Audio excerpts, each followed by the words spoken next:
Hello there. Welcome to the Saroy channel wherever you are in the world. And thank you so much for joining me this evening. We're enjoying a fabulous story set in Canam in Alberta, in a really idyllic part of the world with spectacular mountain views.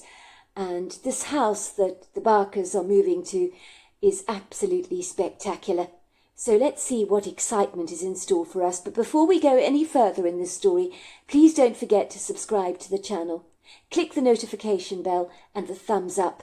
And let's continue with part 3 of our story tonight. "Why didn't you say so before?" said Nellie Neeson.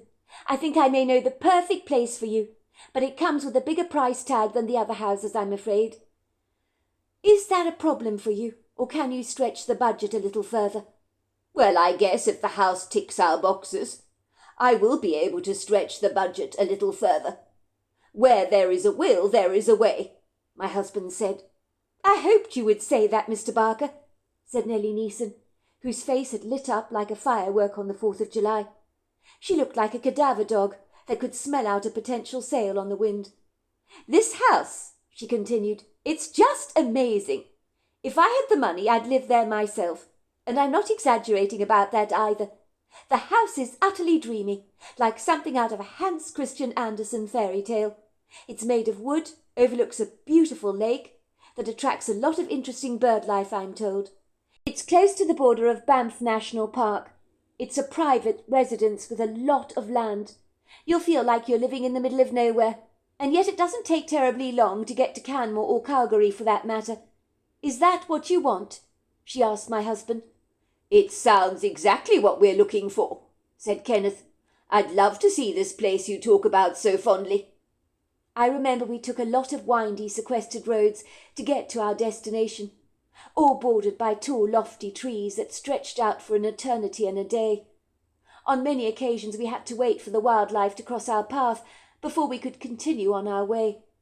We came across a few white-tailed deer that were so nonchalant about our presence they trotted across the road breezily, without a single care in the world, or any deadlines they needed to meet. I smiled as I watched them making their way into the trees, giving us a second glance as if to say, "What are you doing here?" Just as I was beginning to think we were getting unduly lost on this tangled stretch of dirt roads, Mrs. Neeson, who was in the white SUV ahead of ours, took a sharp turn down a long tree-lined driveway, which opened out into a sizable area where the grass was so perfectly mown, and in pride of place on that stretch of lawn that was peppered with tall, lofty trees, overlooking the most gorgeous silvery lake, where you could see the smouldering mountains that unabashedly framed the distance with their undulating, majestic contours, was a stunning chalet-like house that was exactly the kind of place I had been envisaging in my creative mind. The house was warmly welcoming, and oozed charm like honey from its very pores, and looked as if it had always belonged here. Its yellow-brown wood blended seamlessly into the environment, not offending any of the vegetation in any way. This prepossessing treasure of a home boasted huge balconies and porches that gave you pristine views over the shimmering lake and the mountains beyond. When my husband parked his car, and we stared at this gorgeous property, I can honestly say I was in wondrous awe, and for a moment no words dared to come out of my mouth, because that was how utterly enchanted I was by this place, so much so that I had to hold my breath. "So what do you think, love?" my husband asked me. "I think it's beautiful. Actually, dreamy is more an appropriate word," I said. "Could you imagine us leaving Toronto and living here for good?" my husband asked me. "You mean you're not looking for a holiday home after all?"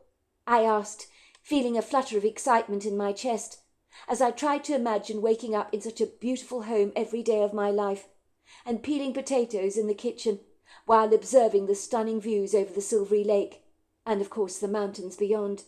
It didn't get better than this. "No, I'm thinking our family should move here permanently," my husband explained. "I didn't want to tell you this before, until I showed you around this part of the world. You didn't answer my question, love. Can you imagine our family living here, for the foreseeable future, I mean?" my husband asked me. "Oh, Kenneth, it's magnificent. You have no idea. Dreamy is an appropriate word to use, I think." "Could you imagine us leaving Toronto, love, and living here for good as a family?" my husband asked me. "You mean you weren't looking for a holiday home after all?" I asked, feeling a flutter of excitement in my chest, as I tried to imagine waking up in such a beautiful home every day of my life and peeling potatoes in the kitchen while observing the stunning views over the lake and the mountains beyond. It didn't get better than this.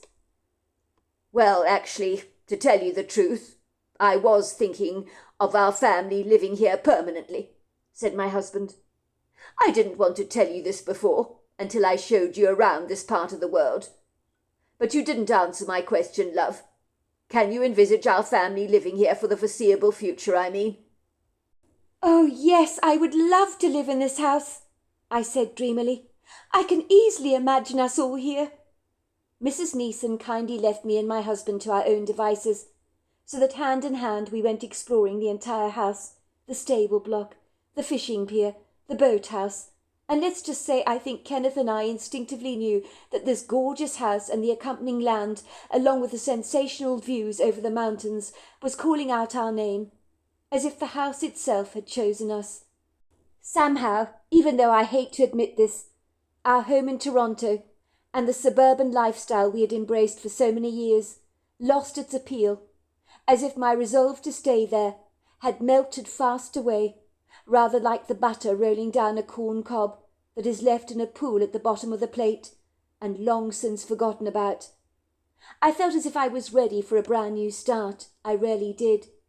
When we walked up to Mrs. Neeson after viewing the property, she asked us what we thought of the place. We both grinned at her like a couple of Cheshire cats. I think the glee on our faces was quite literally a silently written yes signature on the property deeds. We didn't have to say anything, as Mrs. Neeson seemed to read us like a book, and immediately phoned up the owners.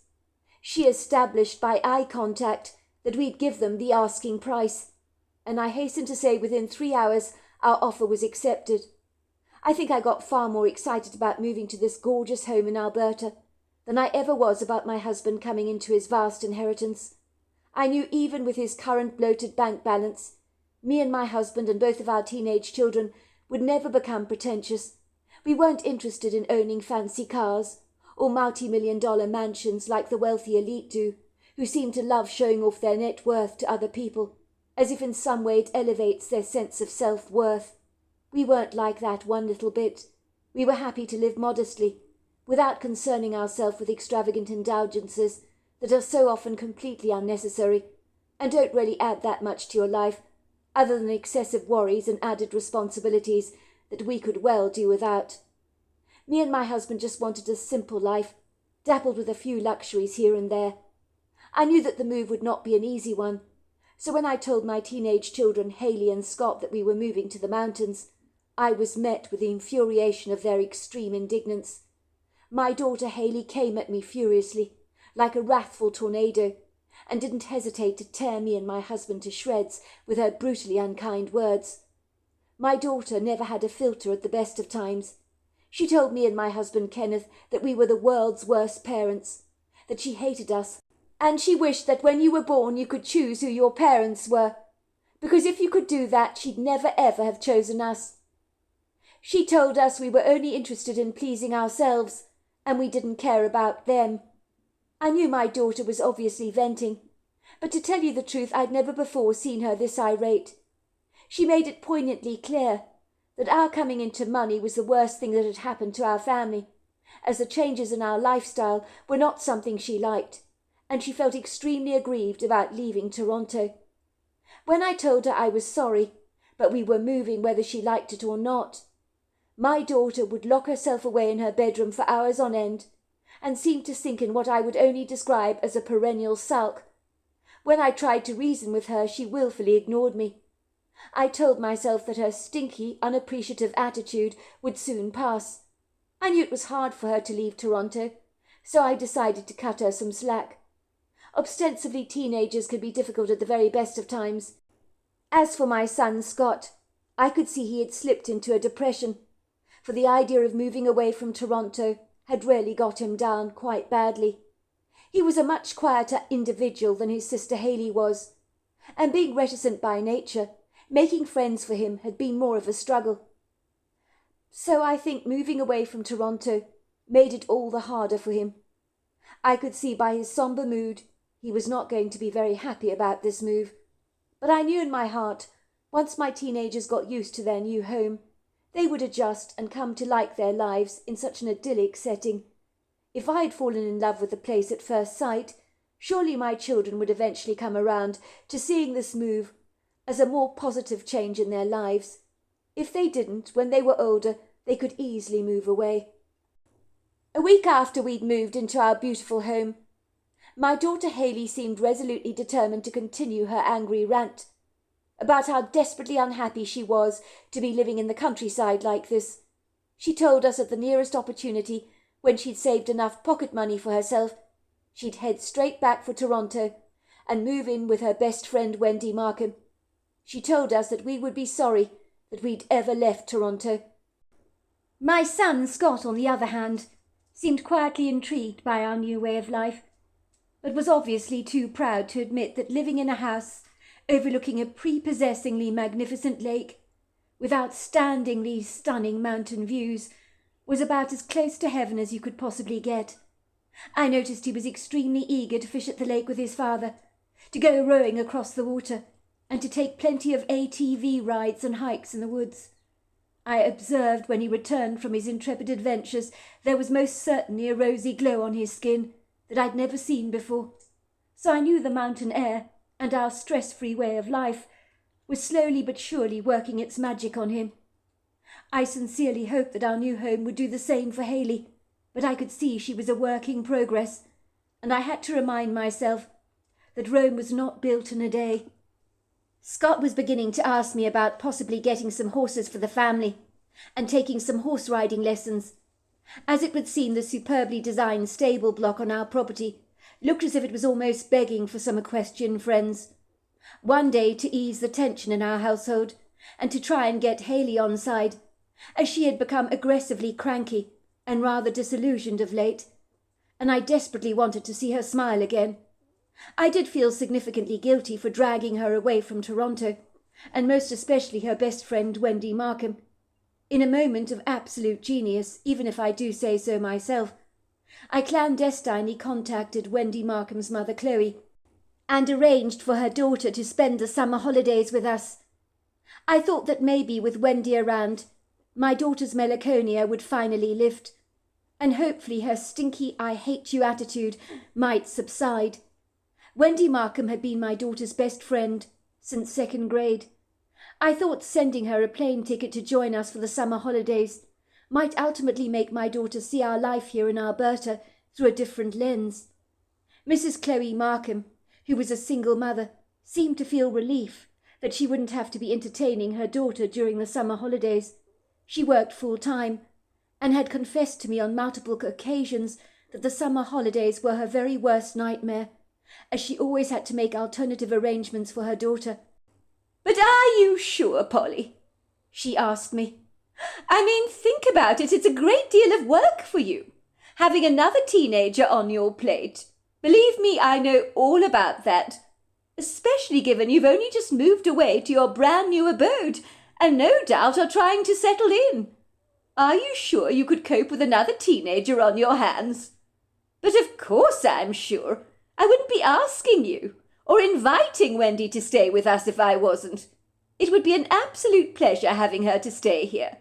And I know that Hayley would welcome it. And besides anything else, your daughter is a delightful young lady." "Well, I don't know what to say, Polly. That's awfully kind of you. It's an enormous weight of my mind, I have to tell you. I was thinking of sending Wendy to the dreaded summer camp, and then you phoned. I think it'll be wonderful for Wendy and Hayley to reconnect again. I know that Wendy is dreadfully missing Hayley. The two are closer than sisters, are they not?" "They certainly are. May I ask you for a favour, Chloe? If you don't mind, of course." "But of course I don't mind, Polly. Ask away." I don't want Hayley to know that your daughter is joining us for the summer holidays. I want it to be a surprise for her. My daughter has been so disagreeable recently. I think doing this kind thing for her will put a big smile on her face. But of course, what a marvellous idea, said Chloe. A surprise it certainly will be. I know your daughter has been ranting on and on to Wendy about how terrible it is to have moved away so far from Toronto. But Wendy emphatically believes that your daughter is fortunate to have moved away somewhere so idyllic. But unfortunately, Hayley doesn't seem to agree with any of that. That's the problem, I told Chloe. My daughter is as miserable as hell living here, and frankly, I don't know what to do about it. She seems resolutely determined to make our lives a living nightmare.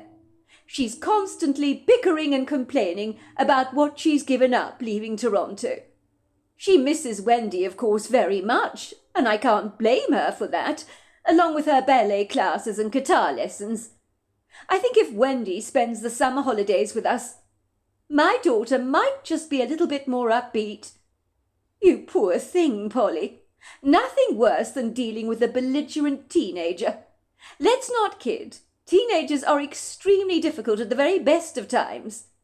I'm lucky that Wendy doesn't give me too much of a hard time. But believe me, even she has had her moments. I don't understand why your daughter Hayley doesn't see how lucky she is to live in Alberta, so close to Banff National Park. It's an utter privilege to live in such a magnificent part of the world, I'm most sure. Your husband doesn't have to work at the bank anymore, and life for you all must be so much less stressful. But your daughter doesn't appear to get it. No, I'm afraid to say, Chloe, my daughter fails to get it, I agreed. There are lots of things Hayley fails to get. I'm hoping very much that when Wendy arrives here, she might help my daughter change her stinky attitude about this place and make her realize how extremely privileged she is to live in such a magnificent part of the world such as this. She's done nothing but tear us apart since we moved here. She's been threatening to run away to Toronto, to move in with you and Wendy every other day. It's the same old tune she keeps singing, and it's driving me completely bonkers. I think Wendy might make your daughter see sense, said Chloe. She's a sensible girl like that. She knows a good thing when she sees it. And she's a great influence on your daughter, I think. One thing about Wendy is she's an outdoor enthusiast, with an incessant passion for nature. So I'm quite sure she's going to make Hayley see sense. I hope you're right, Chloe. I really do, I had said. It was on a Tuesday morning that Wendy was dropped off at our house by the taxi service I'd hired, that had picked her up from the airport and driven her straight to our home. Hayley had not told my daughter, in her WhatsApp messages to her, that she was coming to stay with us, as she was eager to surprise Hayley as much as I was. When I told Hayley she needed to go into Canmore with her father and her brother to pick up some groceries, she was in a furious mood, pugnaciously stamping her foot like a petulant 3-year-old, and complaining bitterly that she didn't want to go and buy groceries in a tin-pot town such as Canmore. I ignored my daughter's protests and told her that her father needed help. "What's wrong with you, Mum? Why do you always order me around like this? I didn't ask to move here, did I? Why should I always be your servant?" "Why all this overreaction, sweetheart? I'm asking you to help your father out on the grocery trip, that's all." "Whatever," said Hayley, rolling her eyes furiously, as if her mother was a gnat she'd seriously like to swat away. Hayley was once again dressed in black because she claimed she was mourning for her beloved Toronto, and for the foreseeable future she told me black was the only colour clothing she was prepared to wear. My daughter could turn on the drama like a hot tap. She marched away from our house towards the family truck like a cat with its tail between its legs, muttering under her breath how much she hated me. When Wendy arrived at our house, having been dropped off by the taxi that I'd ordered, she came running into my arms excitedly, thanking me so much for inviting her to stay with us. "I can't believe I'm here, Mrs. Barker. I'm actually here," she said. "You live in this house? Oh, my word!" There was an expression on her face of absolute awe, This place is magnificent. Those views over the mountains. Oh, my word, they're incredible. Oh, I'd swap places with Haley any day of the week. I wish we could change mothers. You can adopt me if you like, Mrs. Barker. I don't know why Haley complains so much. I'd love to live here. I really would. This is way better than Toronto. Well, I'm very glad you say that, Wendy. I reciprocated by giving her a big warm hug. I'm hoping you'll make Haley realise that her house in the mountains isn't as bad as she thinks. Isn't bad, Mrs. Barker. Are you crazy? This house of yours is ace, absolute ace. I wish I lived here. Oh, my word. If only I could live here. I'd feel as if I was on holiday every single day of my life. And what could be better than that? I feel much the same way, I admitted with a warm smile. You can stay here as often as you like, Wendy. This can be your home from home. I hope you may knock some sense into that daughter of mine. At the moment, her idiosyncratic, irrational behaviour has been like a cantankerous old man. That's how she's behaving anyway. Complaining bitterly about everything. It's been tough going with her being so unreasonable. But she's furious about having moved away from Toronto, and from you and everything she loves. And to a certain degree I can understand that. But she has no appreciation for her new home. She doesn't see the beauty that we all see, and that you clearly see as well. Don't you worry, Mrs. Barker. I've got this for you. Leave it to me. I'll make absolutely sure that Haley realises how lucky she is to live here. By the time I go back to Toronto, she won't even want to return with me. It'll be the other way round. I'll be the one begging you to let me move in with all of you. I sighed wearily. I hope you're right, Wendy. I really do. I've got faith in you. I'm quite sure you can speak some sense into my daughter. If anyone can get through to her, it's you. She never listens to us, of course.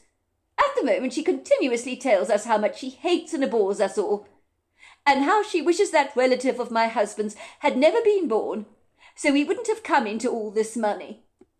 Haley's a difficult person, Wendy agreed. She doesn't do well with change of any kind. She's never been adventurous like me, which is why it's so crazy that we're besties. I'm the antithesis of her in every single way. Where I'm willing to take risks, Haley is happy to sit in the shadows. I don't mind change, but Haley thinks doing anything different is quite literally the end of the world. Well, maybe that's why you get on so well, because you are so different, I suggested. Don't get me wrong, Mrs. Barker. I love Haley to bits. But boy, can she be stubborn. Even if she's secretly liking it here, she'll never admit that to you in a million months of Sundays. She's far too proud to admit she's wrong about anything.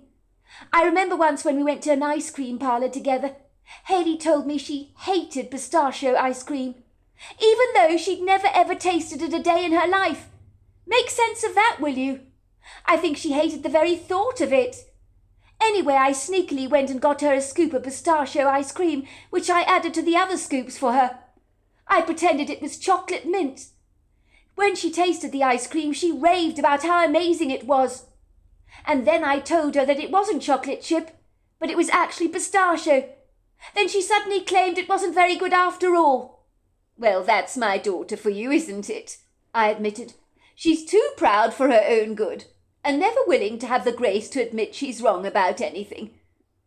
What about Scott? Asked Wendy. How's he enjoying it here? I imagine he's got to love all the outdoor pursuits. I mean, there's so much to do for an outdoor enthusiast, isn't there? I'm equally as passionate about the great outdoors as he is, which is why I just can't understand Haley's negative reaction to this place. I think Scott is beginning to enjoy it here, I admitted. He doesn't complain, but at the same time he doesn't admit he's having a great time, although I rather suspect he is. There's definitely a glow to his cheeks these days that he never had in Toronto. He's been going exploring, doing a lot of fishing with his father, riding the ATV around the countryside, which he absolutely loves, not to mention all the rowing he's been enjoying across the lake. Wendy shook her head. I don't understand Haley. I don't understand her at all, Mrs. Barker. I'm sorry that she's been giving you such a hard time.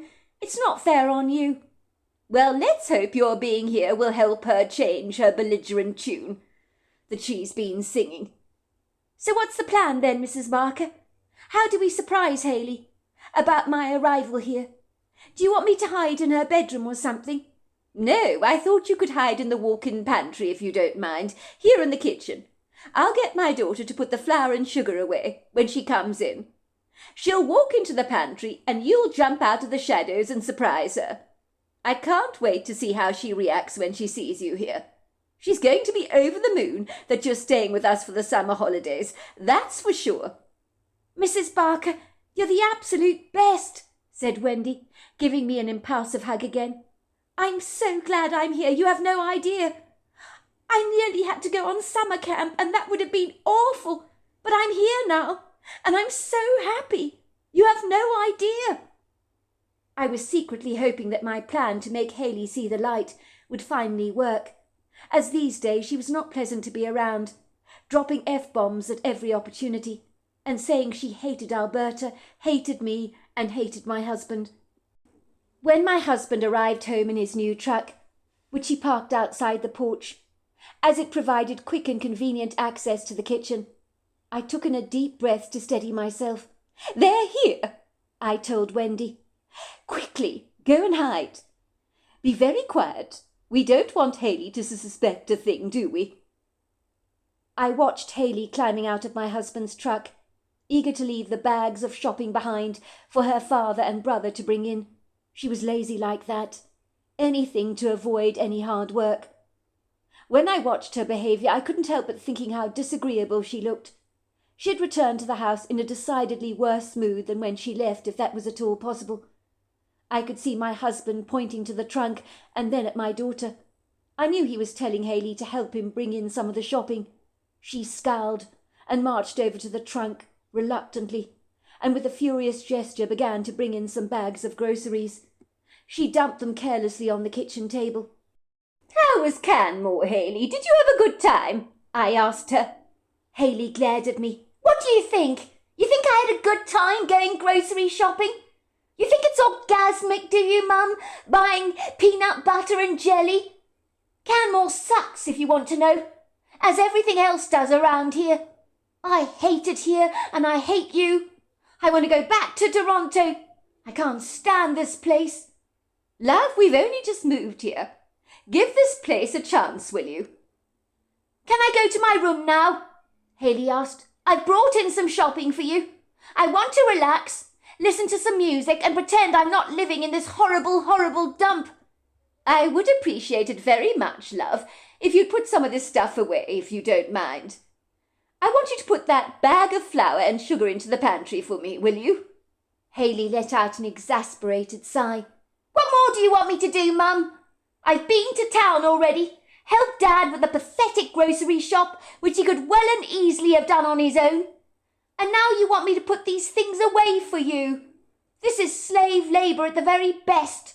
What did your last slave die of by any chance?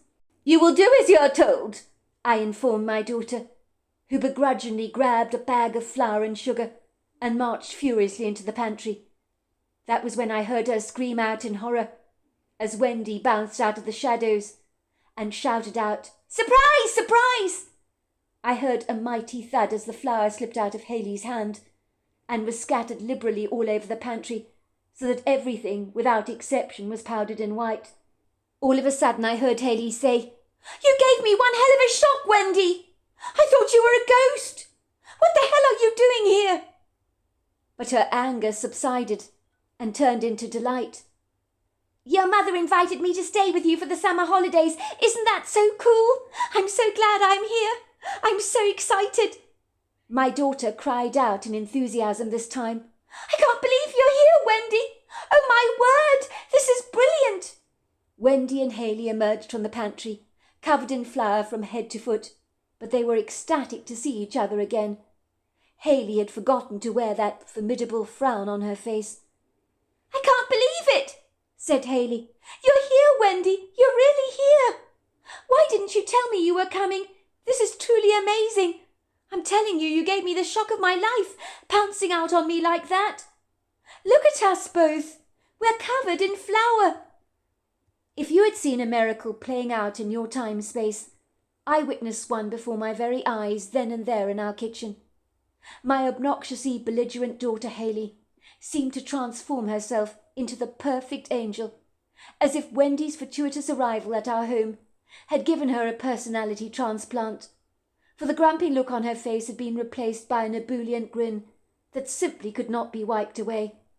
Come with me, Wendy, she said excitedly. Let me show you the boathouse. We can take a row on the lake if you like. It's really fun rowing on the lake.